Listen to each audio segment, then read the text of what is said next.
When I was in high school, I had a dream. I knew what my future was going to look like. I had it pretty well planned out. Everybody does.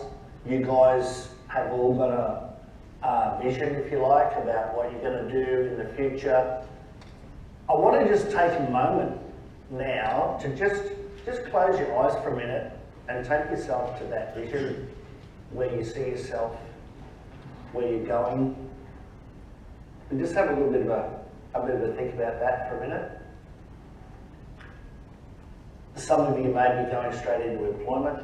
Some of you may be taking a gap year.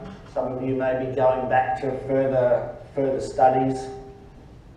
I was going to become a high school teacher.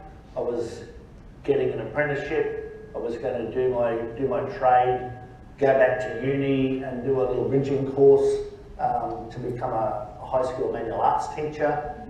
I'd planned to meet the woman of my dreams while I was in uni, get married, have 2.3 children, a little farm in the country, a dog, all of that, like a bit like the great Australian dream. That was what I dreamed. Nowhere in my dream did it say have a spinal cord injury. And the same with you guys. So let's have a show of hands. Who had a spinal cord injury in their dream? Nobody. We don't think about what it would be like to have a spinal cord injury, although you guys have probably given more thought to most working in the field that you're in. 2 weeks before I had my injury, I got my first cadetship. I moved out of home. I was living in Cloncurry. I went to footy training one day and all the boys were talking about this young guy who'd had a spinal cord injury in a football match on the weekend. And I remember thinking to myself, no, I couldn't cope, I couldn't do that. I'd find a way to top myself. There's no way that I could possibly do that.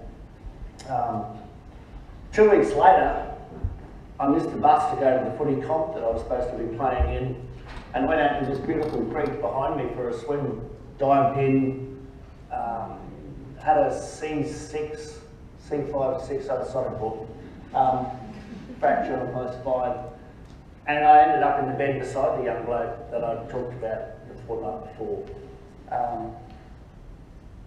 I think you put things in perspective once you're in the situation. Like 2 weeks ago, I was going to top myself. Now it's like, oh crap, I need to figure out what I'm going to do from this point forward.